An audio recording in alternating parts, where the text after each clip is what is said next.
So hello everyone, and thank you all for joining us here today.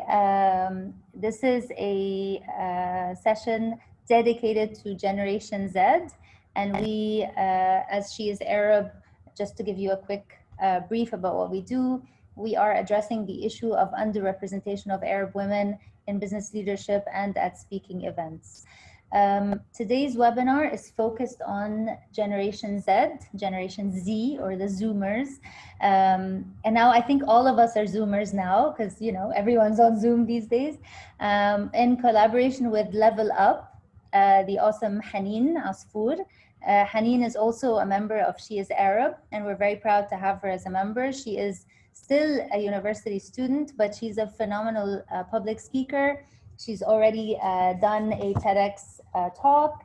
She is in her last year at the American University of Sharjah, and she's joining us from Amman today. She founded Level-Up DXB to focus on youth and develop a lot of personal development content that is addressed to youth. She teaches workshops ranging from positive thinking, law of attraction, and how to live a life of mastery. Haneen, it's lovely to have you with us today. Thank you so much. I'm so glad we also have, thank you so much. We also have Rina Arbid. Rina is a passionate school teacher. She is driven by positive energy, and she describes herself as being big on human interaction and self-reflection, and considers herself to be a family person and nature lover. Rina, it's lovely to have you with us today. You're joining us from Ras Al Khaimah. Yes, thank you for having me, guys. Very excited. It's great to have you here. Thank you. And finally, last but not least at all, is Noor Zahabi. Noor is joining us from Beirut. She's a fresh graphic design graduate from the American University of Beirut, and she's interested in the whole realm of print design and photography, and she's fascinated by how much can be explained through a single image. Noor also has a deep connection with music, as she believes that her state of mind is usually determined by the playlist choice of the day. I love that. She's currently employed, but she's working from home. Her job is in Saudi Arabia, but she's working out of Beirut. So our focus today is on Gen Z, as I said, and those are basically those who were children in the global financial crisis in 2008 and are today, amidst this pandemic, about to graduate or have just joined the job market or the jobless market in some cases, sorry to say. They're adaptable, they're tech savvy, and they want to change the world to the better. So I just thought that it may be a good idea to demonstrate quickly who are the Gen Z, because I know there's a lot of terms, and this is just from Wikipedia, so you could Google it if you want to pull it out later. But basically, the Generation Z are those born, you know, in the late 90s, really, and until 2012. Now, by the way, there are some other definitions that stop them at 2010 onwards and so on. So yeah, plus or minus a couple of years here or there. But this is in principle what it's like. And I'm not going to tell you which generation I belong to. So we're going to keep that a secret. But anyway, we wanted to flag basically this the differences in the years, depending on the source you use. And obviously the views that we're going to share today from our speakers are not reflective of the entire Gen Z, but they're reflective of the personal views of our guests today based on where they live and what they do. So let's see. The COVID-19 crisis has basically turned from a global health crisis to an economic one, a severe economic one, might I add. The economic costs of the pandemic are significant, and in the Arab region, basically there's a forecasted contraction of 5.7% in growth between 2019 and 2020. The outbreak escalated, obviously, unemployment rates, and fresh graduates are grappling with difficulties to find jobs and opportunities. Of course, it goes without saying that women are bearing the brunt. They're suffering significant consequences of the pandemic. And, you know, youth in particular have been facing challenges when it comes to, you know, either studying from home or working from home or not being able to secure a job or an internship. So obviously this is all not by choice.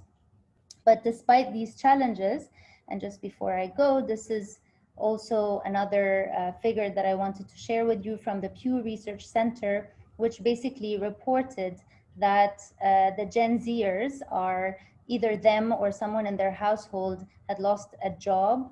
It was a significantly higher rate than the millennials, the Gen Xers, and the baby boomers who said the same. So I'll stop here for a sec and I'll move on to Haneen. So despite the challenges that were created by the pandemic, Haneen, opportunities were created. Nevertheless, Level Up is not born out of the pandemic. It existed before the pandemic, and you and I connected a while back, and I'm very proud of what you do. So please tell us your story.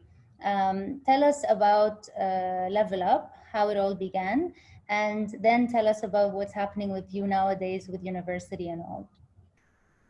Well, first of all, thank you for the introduction. And in regards to Level Up, I actually started it this time last year. It was during the summer as well last year. And I found that a lot of the youth, they were not technically interested in personal development, and they were focusing on simply just attaining their degrees and focusing on their social life, and that was it. And when I began to dig deeper, I found that it was actually not the fault of the youth, it was the fault of older people that did not provide opportunities for youth to learn about personal development. And I found that there was a huge gap between that, because when I would attend personal development events, they were always targeted towards older people and no one from my age would attend. So I found that this was something that it was a problem that I could fix, and I began to just speak to students around who were interested in helping me out, and eventually Level Up was born. Amazing, amazing. That's a very interesting point that you raised, that these professional development events were never addressing youth. I mean, I should keep that in mind as well, as she's Arab, when we offer professional development opportunities for women, because definitely every generation has different needs, or depending on where you are in your professional career journey, or even in your personal journey, your professional development requirements are different. But tell us your story when it comes to studying. So you're a student at university now, this is your 4th year, and then suddenly you have to study online, everything's gone virtual. You're usually in Dubai, but today you're joining us from Amman. So tell us more about this, and how are you coping with that? How do you feel about your senior year being spent, at home, far from your friends? Well, honestly, I feel pretty bad for those who had to graduate this year. At least I still have a year, so I still have a bit of hope. But it started in March. It was in the middle of my spring semester, and suddenly we all had to switch to going online. And of course, all of the students were excited. They were like, yes, we're going to have a vacation, working from home, cool, and little did we know that this would last a very, very, very long time. It was difficult at first because the professors found it hard to speak with us and found it hard to engage with us. Exams were not taken as seriously as they were before. Grading was not taken as seriously as it was before. So overall, it was a very stressful period, in addition to the anxiety of not seeing our friends, the anxiety of not being able to communicate with professors, the anxiety of not being just stressed out and eating all the time. All of those things, those factors played a lot. In addition to also, being in a house with your family for this long, for 2, 3, 4 months. So that was very crazy, but eventually we finished the semester. And now I think now that we've experienced it, it's much easier going into this semester because we know exactly how things are going. And thank you to our university. They've been amazing, and they've been planning everything to make it as easy as possible for us. That's great to learn, to hear from you. So basically, what you're saying is that you've adapted to the situation, and now you know how to deal with it. You're okay with it. Might not be ideal, but you're going along with what's happening, basically. Eventually, yes, I did adapt. Okay, well, moving on to Noor, and before I ask the question, I'd just like to remind our audience, if they have questions at any time, to use the Q&A tab at the bottom of the screen to share their questions there. Noor, you have just graduated. Yeah. Literally, right? It was last semester. Yeah. Tell us about your graduation event. Was it virtual? What happened with the cap and gown? Non-existent. I mean, we all looked forward to it. We all had hope because, like Haneen said, we started like Corona. We went into quarantine early March. So we had hope, no, we're gonna come back at the end of the semester and we're gonna take our cap and gown pictures and graduate and everything. And then suddenly it's like the end of April, end of May, and we're like, oh, okay, so it's just not gonna happen. Everything we've been looking forward to is just gone, It's a milestone to graduate from university. And we're missing it, and it was robbed from us. And I think that was very disappointing, but no, it happened, and we lived through it, and it's fine. At least we're we're we're coping. We coped, But we missed a very big, important milestone in our life, and it was tough and non-existent. And I think maybe maybe until next year, maybe we'll graduate next year. We never know. So yeah. Well, Yani, I'm really sorry to, using the word robbed. It's a very, very strong word. It's like something was forcibly taken away from you, and we kept holding on. We wanted it, but we lived. I mean, I've heard different stories of like some universities in some places, or even some schools who've opted for like street parades, or who have asked students to come in one by one with a mask to just get a certificate at the gate at the university or something like that. But it's a shame that you didn't have any we had hope. I mean, we were supposed to have a celebration in September, but because of like the rising cases of Corona and after the explosion, everything was like, okay, it's not the time. Maybe next year with class of 2021. Let's hope so. Fingers crossed for the coming cohorts. And Noor, you've been lucky to have secured a job in a very short period of time. Yeah. Was it easy for you to find a job? It wasn't easy. I think amidst all the chaos, it was tough to even bring myself to be motivated to apply to a job. I'm just like, okay, it's all messy. I don't want to secure something. Everything is so messy. I don't know what I want to do, where I want to be. Am I going to apply to a job in Lebanon or outside? What's going to happen? Yeah. Sorry. The unknown. Okay. And so your job is virtual right now. You're in Beirut, and your job is in Saudi. How's that working out for you? Better than expected, I believe. Like, of course, there are so many difficulties, so many things that I have to cope with. But I think the fact that Corona started in March and we had to switch to online, it made us understand how this whole Zoom thing, like emails and stuff, how it works. We're not so surprised by it. We don't have to adjust now. I think it's good that I got a head start. I don't want to thank Corona, but no, I got a head start, and at least I have a job and I'm doing something with my life. I'm not just sitting on the couch as I have been for the past God knows how many months. No, definitely. I mean, lots of learnings there for those who don't know. And did you actually ever have any experience of being in a physical office before? Like, this is your first job, and your first job is virtual. But did you ever like maybe do an internship or something? Do you know what it's like to be at a company, to be at work? Yeah, I had an internship last summer for 2 months. And honestly, it was such a good experience. Like, you meet so many people, you're working with, surrounded by people, you're constantly inspired, you're doing things where you don't just feel like you're getting a job done. You have a life. And so I was very excited. I'm like, okay, when I graduate, I'm gonna have this. I'm gonna meet so many people. I'm gonna go out and, have a whole different life. And then as soon as I got there, I'm like, oh, it's not gonna happen. I'm just with my laptop and daily meetings with my boss, and this is all I have. Like, no group of people I'm meeting, no social, like social activities with people. I can't do anything except just do my job. And I think that's sad because I was looking forward to it a lot. I really was. I think actually enjoyed the physical office experience more than the virtual one. Definitely. And I mean, some people like virtual jobs. There are so many pros to it, but personally, I think the cons are more.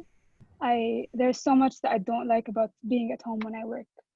But at the end of the day, like I said, I'm glad I have something to get my mind into, like get my mind off of the chaos and just sit and work on something.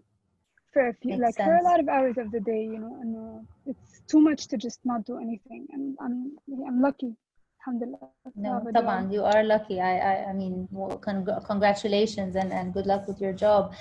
I mean, as you rightly said, you know, virtual jobs give you the flexibility perhaps, but in some cases you don't prefer it for a setup, but there's also a lack of perhaps job security that comes with the current situation. So I'd like to move here to Ghina to tell us more about what's happening with her. Ghina, you're a teacher and you ended up now, you're teaching your classes from the office, but virtually.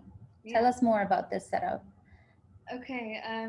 So currently we went back to work, which is something that I'm grateful for, even though obviously no time for yourself since you're back at the office and you're there from like 7:30 till 4 at least. But at least you have a little responsibility for you to do. So we go to office and we work from our classrooms, but my students and mainly most of our students are at home. So our school is trying to send them back in batches. So they started, let's say, with the infants, and then in a couple of weeks, the primary is gonna come in, and then last the secondary. So they're trying to do it in batches. Obviously, every school is trying to work on their own pace, make sure that they are not breaking any regulations of the country or of the emirate in order for them to still give education with the whole COVID situation. So that's what's happening right now. I bet this is challenging for you as well because you know, you used to actually go physically to interact with the children and so on. And I mean, speaking as a mother as well, I know how difficult it is for the children. So it goes both ways.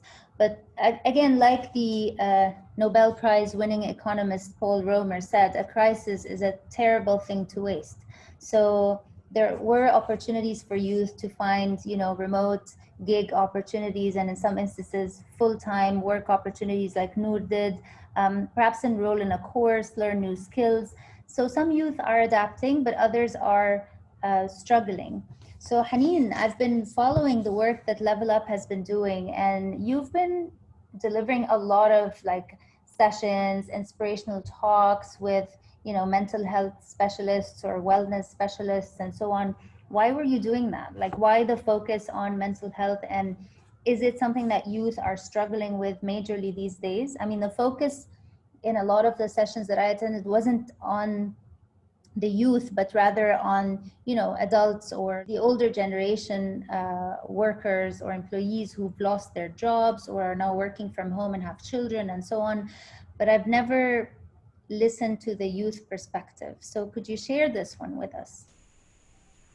I think that mental health has always been important, but specifically during this time when there has been so much uncertainty. Personally, you know, so many members of my family have lost their jobs. Financially, it hasn't been easy. I moved to Jordan, you know, in the middle of the pandemic, so it has been completely crazy. So I thought that, you know, my team and I thought that it would be the perfect time to have more focus on mental health. And we heard a lot from the youth saying that, you know, we we have like issues with anxiety, we're depressed, we don't know what to do, we're stuck, how we're not seeing our friends, we don't have a social life, maybe their household is not as healthy as it can be, their family members are lashing out at them, you know, there are so many things that we don't know. So the easiest thing that we could do was simply bring in specific speakers and professional speakers to talk about the importance of our emotions, the importance of mental health, how to, you know, not get rid of anxiety, but how to ease your anxiety. All of those topics were very important during this crisis.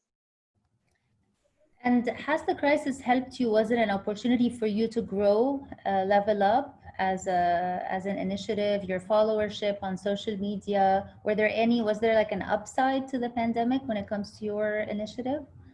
Definitely. I will for sure miss the time that we had physical events, because we used to have physical events once every 2 months. Now we have webinars twice a month.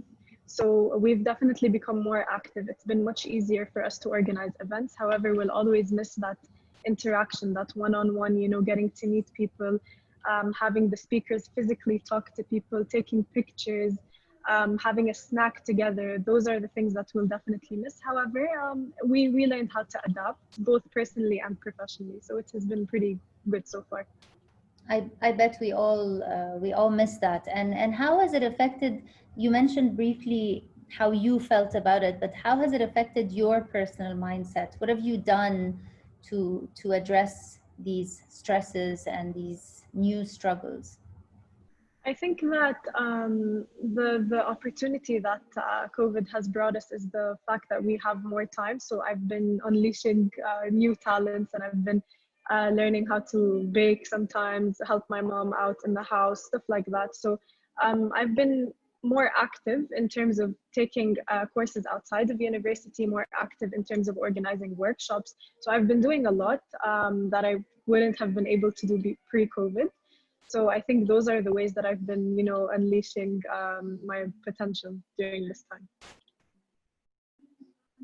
Thank you for sharing that. And Noor, along the same lines, and I'm sure that with all the pressure that you've been facing with working from home and so on, you also witnessed, you were there when the Beirut blast happened, with everything collapsing around you, the additional trauma that resulted from this incident.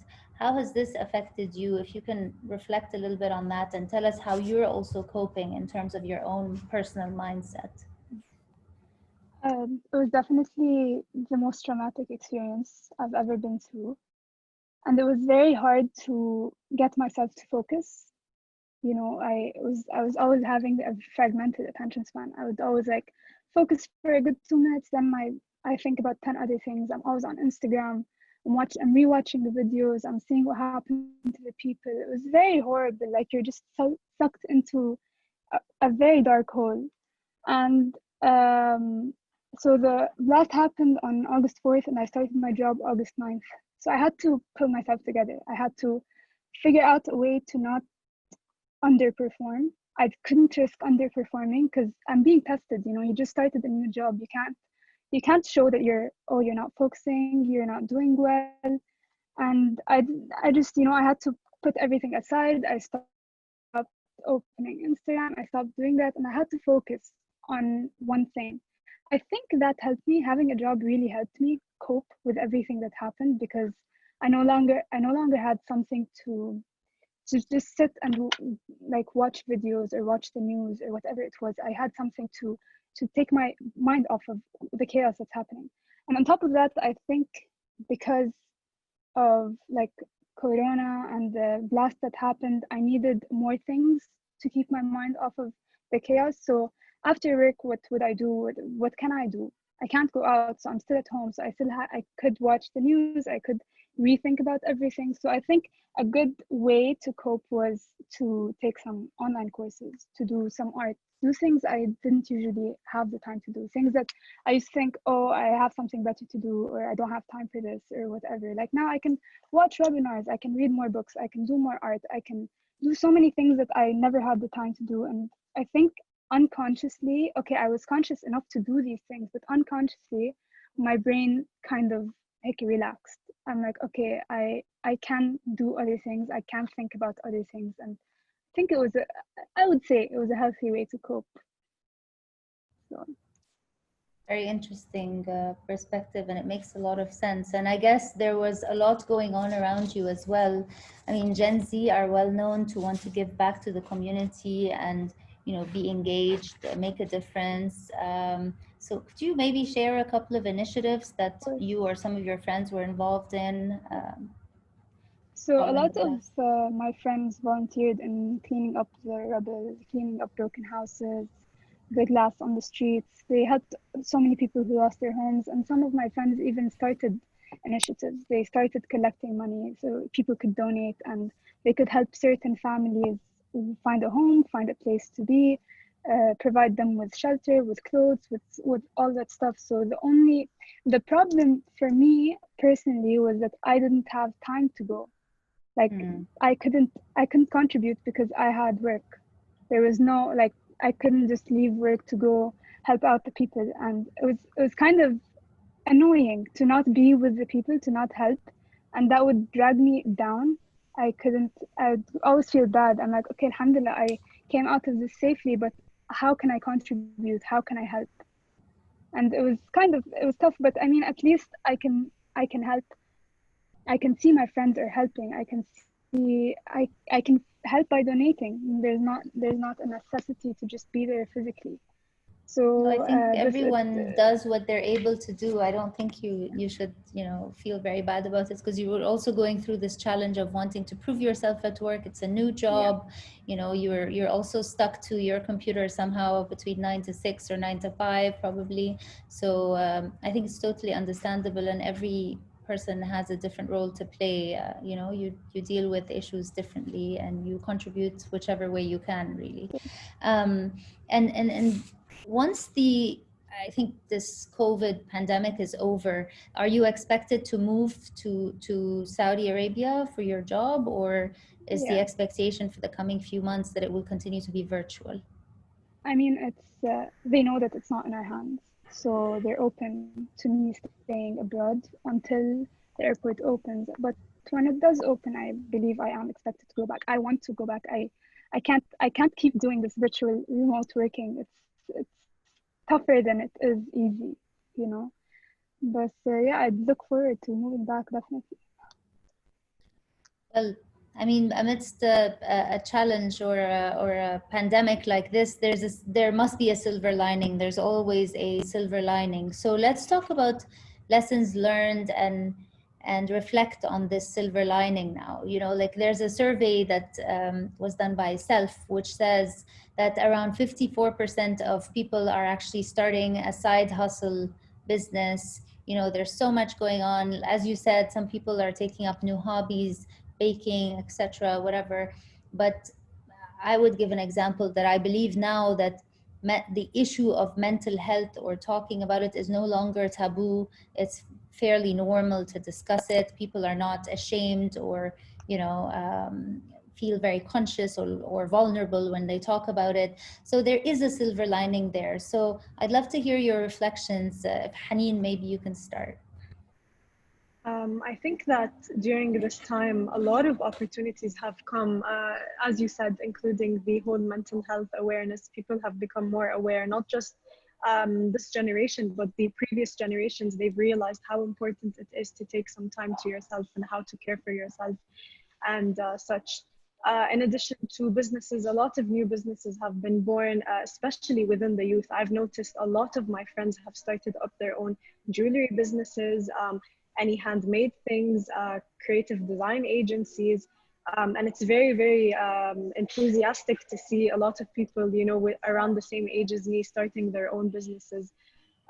We also have a lot more opportunities for personal development. So as I said previously, a lot of people have been taking up more time to take courses online and to work on their CVs and to work on their personal self, to work on their professional selves. We've been spending a lot of time with family.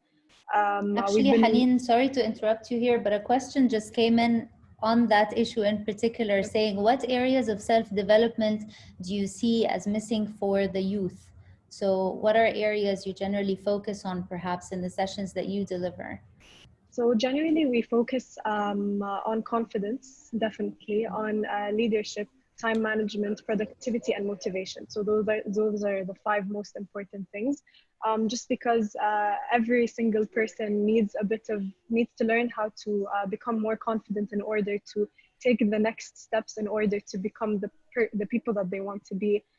Leadership, because there are a lot of people that would like to become leaders, or they are leaders and they would just like to learn a bit more about how to become better leaders.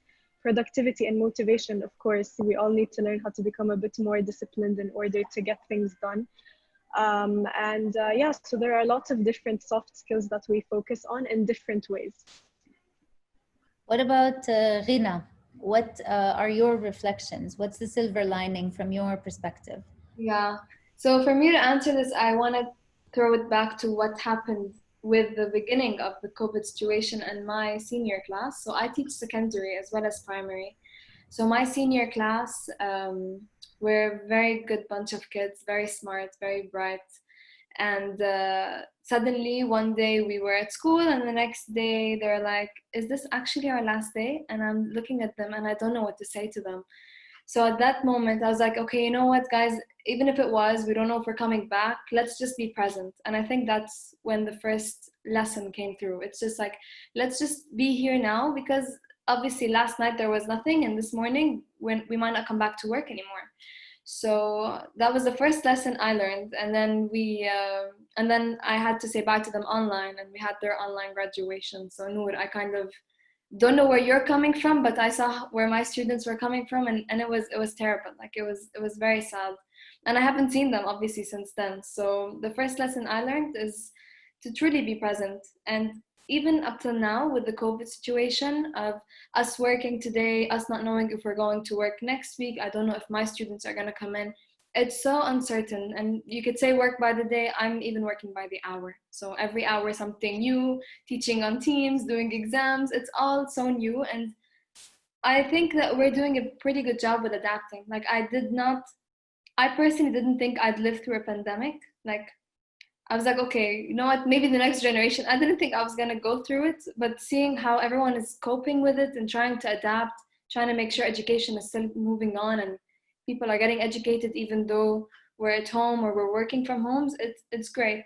I also took a lot of time to reflect, like on, as we said, personal development, self-reflection, because you notice that we live in such a busy world. We focus so much on long-term goals and so on. And this has taught us that, okay, you know what, let's just work on tomorrow.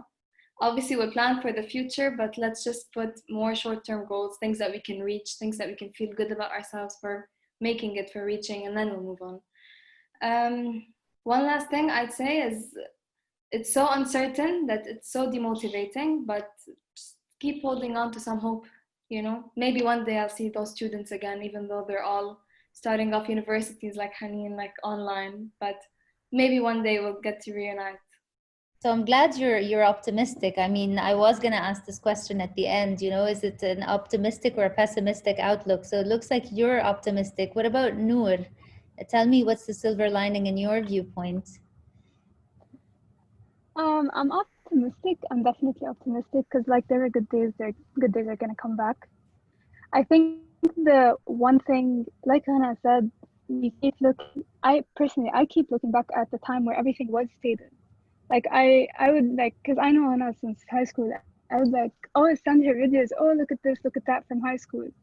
I'm like living in the past because I'm like, oh, it's such a good time, and now we're just so uncertain of everything happening, and I just want to go back to a time where it was certain.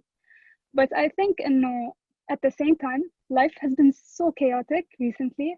I think like Corona has given us a chance to just pause for a bit, reflect on everything. Like Hannah said as well, we need some time to just take it all in, whatever is happening, whatever has happened. Everything was so fast, and now we're just, like we took a quick stop and we're like, okay, look back, reflect, move on.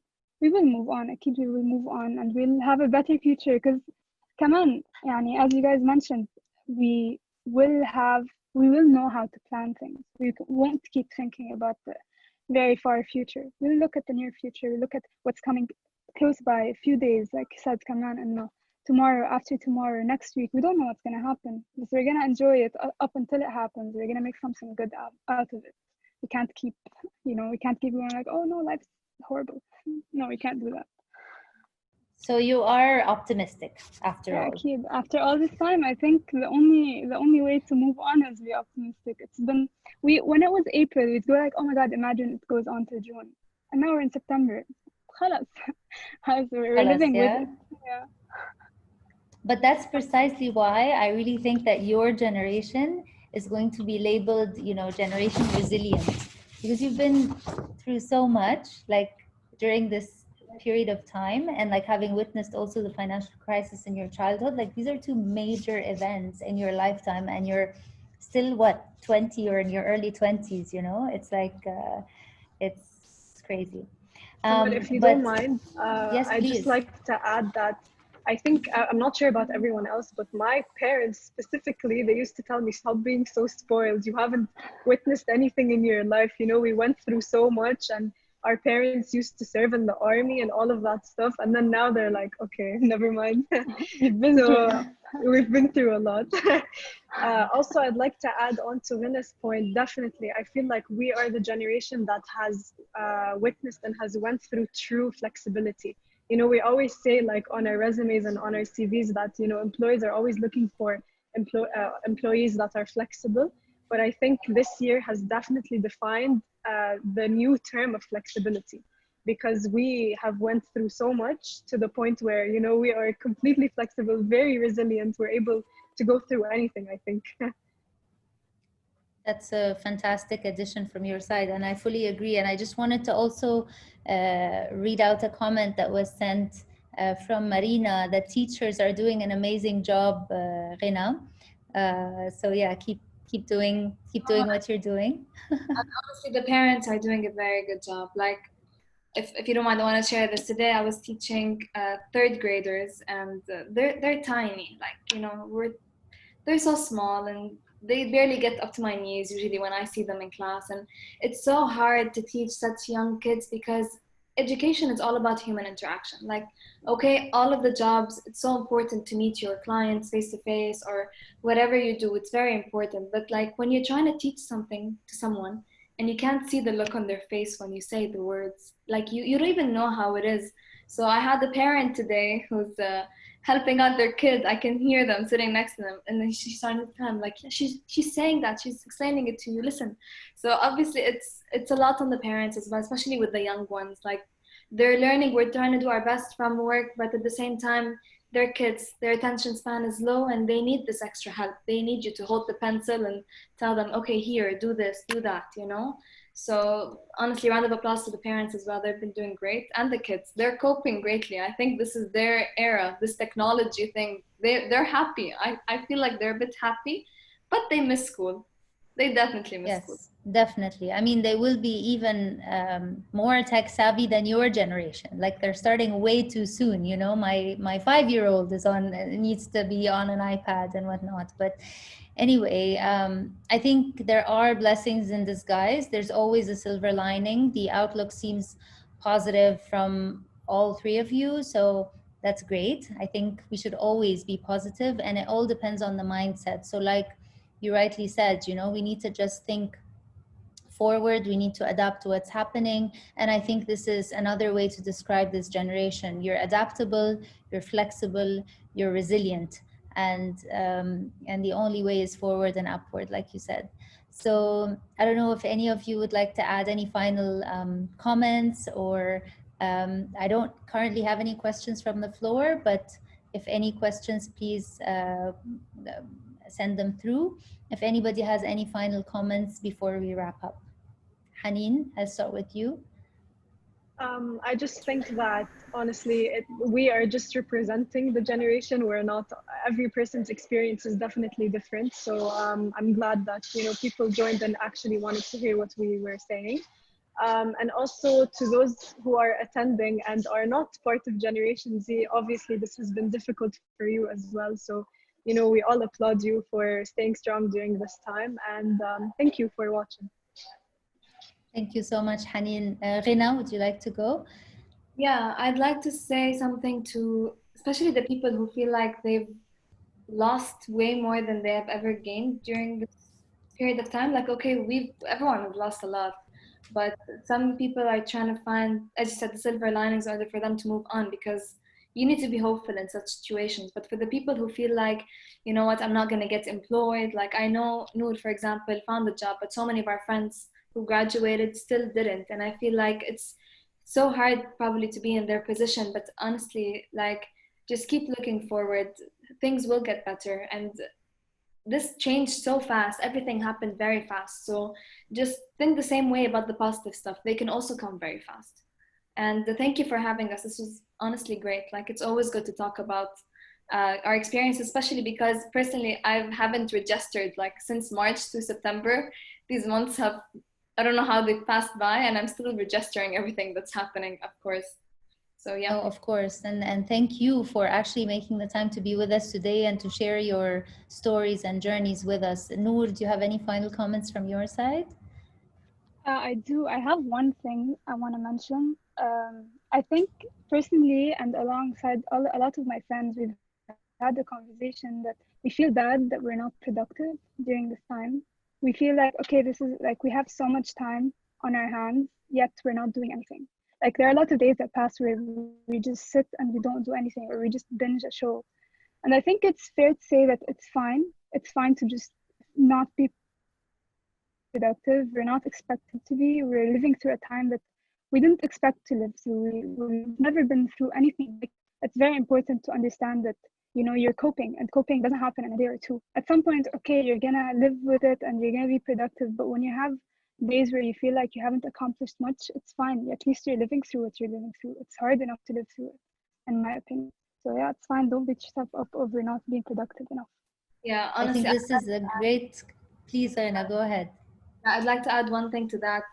I had summer vacation like 3 weeks ago, and the me in summer vacation and the me that you see today are two very different people. Like, I may be complaining that I wake up at 5:30 in the morning before the sun's even out, but at the same time, I'm very grateful because, I have clothes to put on and a place I need to be by a certain time and someone waiting for me, even though it's across the screen, to learn from me. Like, it's hard to not have something to do. I was there for a very short period of time, so of course, do not blame yourself for not being productive, but at the same time, try pushing in any direction that you can. So whether it's volunteer work, especially for the people in Lebanon, like this is a very difficult time for everyone, but especially for you guys, and or whether it's maybe watching a certain webinar or taking a certain course and looking forward to being busy and having responsibilities. I think it's weird how we want the responsibilities now. It was not like this before. We would run away from them. I think actually this is a wonderful way to end this. We have a couple of comments that have come in, so I'd really like to read them out because Yasser here says that Noor is one of our team members and she's really amazing, smart, creative, on time. I think she's easy to be a professional within a short time and process, and I'm very proud of her. So thank you, Yasser, for being here to support her. And to say all these wonderful things about her. Clearly, she comes across as being a hard worker. So all the best, Noor. And we have one final comment also from Noor, another Noor, who had a major role to play in introducing us to Rina and Noor Zahabi. She says, I don't have a question, but rather a little piece of advice, if I may, to all the girls, but Noor in specific, because I can sense her frustration like she's in front of me. And it is that life surprises us every day. So if it wasn't COVID, then it would have been something else. And I say that as someone who also started her first job virtually, however, way before Corona. So yeah, don't force yourself to be positive, but try to not let the world's dysfunction affect your spirit or feel like life's working against your dreams, because things will keep happening. So we just need to not take it personally. So thank you so much, Noor, for sharing this. And I think it's a great way to end this amazing session. And I hope you all leave with very positive energy, a motivation to only keep going forward. It's only forward and upward from here. And I wish you all the best with what you're doing. Thank you so much for making the time to be with us today. Thank you. For having us. All Thank the you so best. much. Thank you so much. Take care. Bye. Bye. Bye, everyone.